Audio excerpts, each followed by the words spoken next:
today's Matchday -1 press conference to preview the Champions League game against Lille. There is a translation service available on this press conference today. If you select at the bottom of the Zoom menu interpretation, you can choose your language of English or French. If you would like a question, please use the raise hand function on Zoom and we'll get round to as many people as we can. We're going to start today's press conference with Moose, Ian Abrahams from TalkSport. Unmute yourself, Moose, away you go. Hi Thomas, how are you? Hi, I'm good. Excellent. Much has been made of the fact that Romelu Lukaku only touched the ball 7 times on Saturday at Selhurst Park. One, he bothered, and secondly, how can you get him to touch the ball a bit more often, maybe against Lille tomorrow? What can I do? I don't know. Well, now we have to deal with it. I mean, there are data out there, and the data speak a certain language, so he was not involved in our game. It's sometimes like this with strikers, if they struggle a bit in self-confidence, if they struggle a little bit to find the space and to get involved against a good defensive side. It can be like this, and this is of course not what we want, and of course not what Romelu wants, but it's also not like it's not the time to laugh about him and make jokes about him. He is in the spotlight, of course, and we will protect him because he's our player. Nick Puremore. Hi Thomas. How are you fixed on the injury front? Are any of the guys who you've got doubts over? Is anybody available? Obviously, like Callum and Cesar and how are Mason and Reece James getting on as well? Azpi looks much better than Callum. To start with these two, Callum did not train yesterday. Azpi trained and has no reaction. So if it stays like this, which seems to be, when it stays like this, he's available for tomorrow. Mason did a very good individual session. I think he will try to come back to team training today, but he was out a little bit, maybe too long to start, but perhaps he is involved in the squad, but we have to. He had not trained with the team yet, and Reece is still out and Chilly out. Christophe Lemis. Oui, bonjour Thomas. Bonjour. Est-ce que vous m'entendez bien? Oui, très bien. Formidable. Je voulais vous poser une question à propos de Thiago. Je voulais savoir s'il arrivait tout simplement à vous surprendre. Et aussi, est-ce qu'il y avait des choses qui ont changé dans vos rapports? Évidemment, il était capitaine à Paris avec vous, mais il n'est plus à Chelsea. Est-ce qu'il y a des choses différentes que vous attendez de lui, que vous voyez, enfin, voilà, dans vos relations et dans ce que vous attendez de lui? Est-ce qu'il y a des choses qui ont changé depuis Paris? Honnêtement, la connexion était très mal. Je n'ai pas compris, je n'ai pas attendu toutes les questions. C'était de Thiago, mais et un peu plus, c'est un peu trop vite.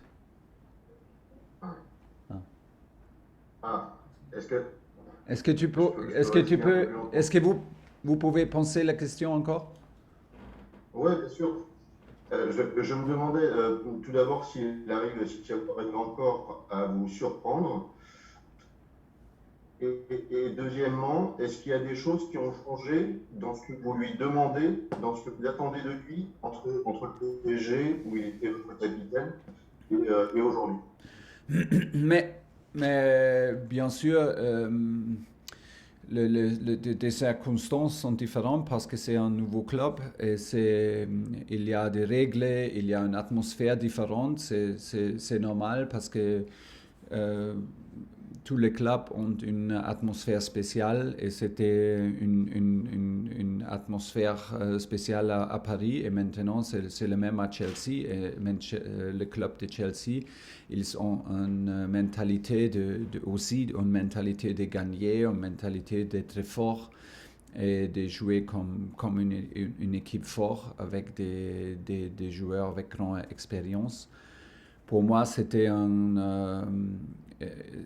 Thiago, il était très courageux de prendre une décision de jouer dans la Premier League dans son âge et avec son statut à Paris, d'échanger sa vie complètement.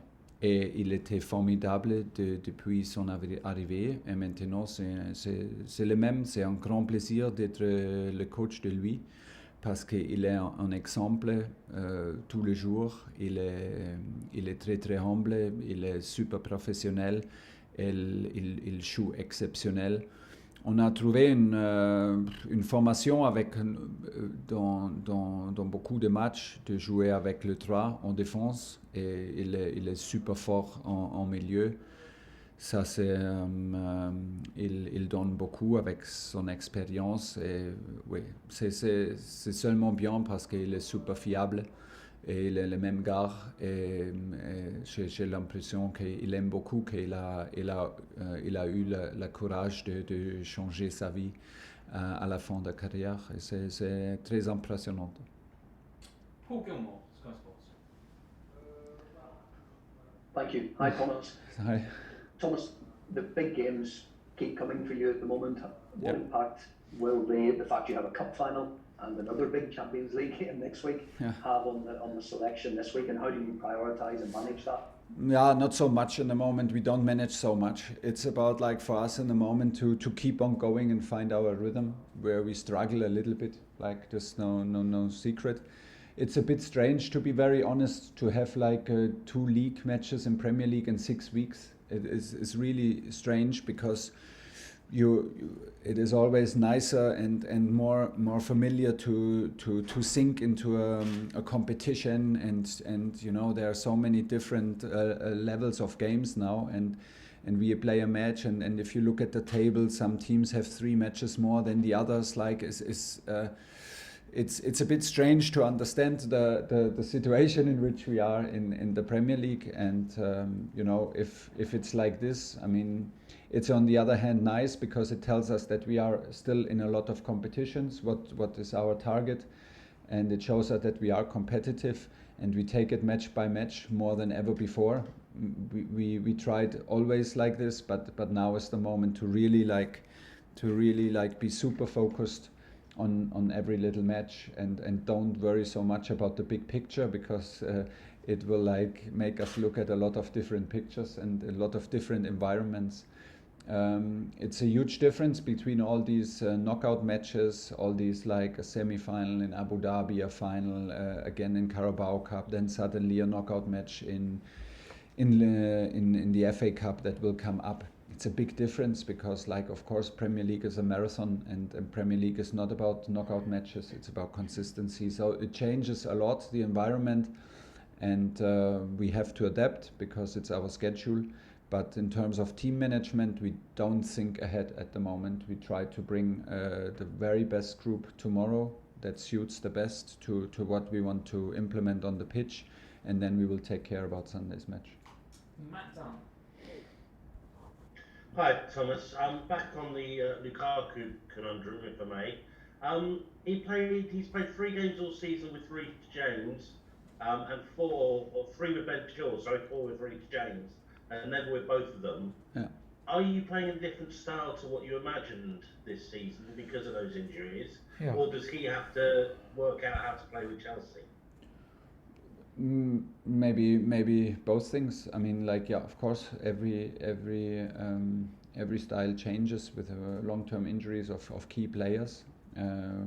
We played many games in the majority of the games in a back 3 with wing backs, and 2 of the key wing backs are Reece and Chilly, who got injured at the peak level. And they had a huge impact into our game offensively and defensively. Regarding Romelu, of course, also offensively with their runs, with their speed, with the penetration and their deliveries. So of course this changes. We are not the only team to where players have this huge impact. And in a formation that we play, the wingbacks are crucial and are like a crucial position to influence the game. but still, we can also play and win games without any player. This is our job, and this is what we want to do. So we have to. This is what we try. Honestly, when we have injuries and when we have like corona cases, so and it's on us, on me, to adapt, to find solutions, and Romelu will always be part of the solution. Jacob Steinberg. Thanks, Thomas.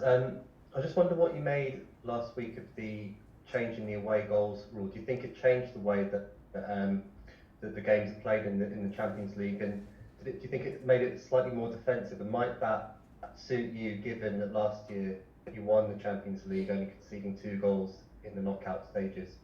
Why do you think it will be more defensive? Well, Real Madrid were quite defensive in the away game against PSG, and it felt like they weren't coming out because the away goal didn't mean as much. Yeah, but I think in the I had the impression until now that it maybe gives us the chance to be a bit more offensive, because you can think about scoring and not be so afraid of conceding. So let's see. When we were asked at the UEFA meeting in coaches, I was like the majority, and I think pretty much all coaches voted and for this change of rule, to make it clearer, to make it more understandable, and I was never. I mean, I liked it because it gave it a kind of an extra edge in doing mathematics throughout the game.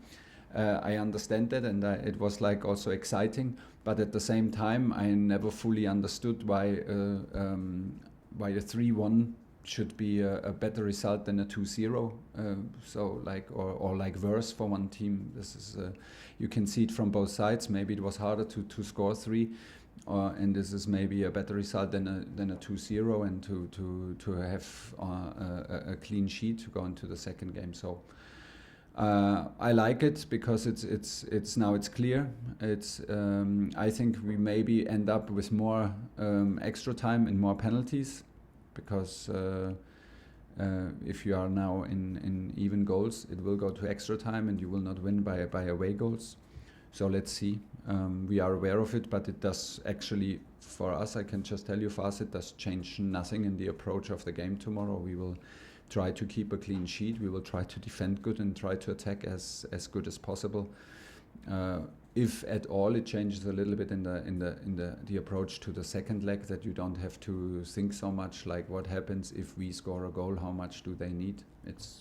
I think it's easier to adapt. Let's get the 2 games, get them played, do the mathematics in the end, count the goals together, and if it's not decided, go to extra time. Okay, last 2 for Thomas. John Southall, Varman Osman to finish. John. Thomas, Hi. how do you see the challenge of Lille? Because I mean, surprisingly, they are struggling, or they seem to be struggling, don't they? In the French league, they're down in 11th. Yeah, they do, and I think there are reasons why they do. They had a fantastic coach and a fantastic group of players. They were very, very competitive when I was in Paris.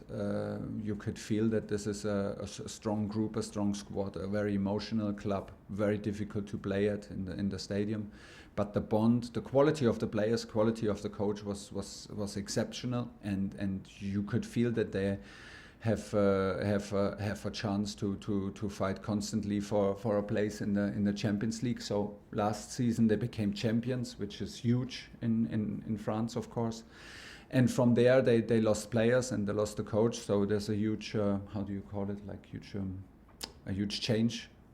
And like if the change is so big, there's a possibility that it takes some time until things settle in. Now they lost another key player in winter with Ikone in their attacking formation, but still, you know, we all know like how physical the French football is. We know how physical the offensive players are in French football, very fast, very, very brave in one-on-one challenges, always a threat on counterattacks, very disciplined against the ball. And they have the chance that they have the chance to play this game as underdogs, and in a mentality where they have nothing to lose, and they will take it from there. So it's like always, we respect the game, we respect this opponent, we will prepare our team like we always do, and then hopefully find ourselves the best performance, which we usually do normally, and we usually do in knockout matches and cup matches, and play a competitive match tomorrow. Last question for Thomas, Rahman Osman. Hi Thomas, if I could just ask you about Romelu Lukaku again. When you took over, you said you're going to prepare a team that people would not like to play against. So it's clear that most of the time your defenders play very well. Christensen, Rudiger, all having really special seasons under you. Yeah. But the strikers struggle, like Werner is struggling to get goals. Roma scoring so well in Italy, and he's do you think about it? Is it a consequence of the way you've built that team? Yeah, maybe. There's even a history of strikers struggling a little bit at Chelsea, so it's not the easiest place in the world for strikers, obviously. I don't know exactly why it's like this, but obviously it's like this. In my opinion, Chelsea is a team that's also considered as a strong defensive team, that is a physical team, and this has a certain attitude and grip in playing competitive football. We demand a lot from our strikers in terms of defending. We want to be a physical, hard-working group that is not shy to make it a physical game and not only a skillful game. And that's maybe plays a part. Yes, that maybe plays a part. We have many games where we throughout like our year together, where we created many chances, many deliveries, and struggled a bit in the conversion. Now in the moment there's a bit of time where we struggle to create too many big chances for our strikers. I think this is maybe also a normal period in a long season. So we are on the subject and we are well aware, and like always in football, it's most of the time not a one reason to solve a problem. It's a very complex sport, and we try to keep on playing with faith in what we do and with belief in the team effort, and from there we go. Okay, thanks everyone. Stand the line please for the player who will be appearing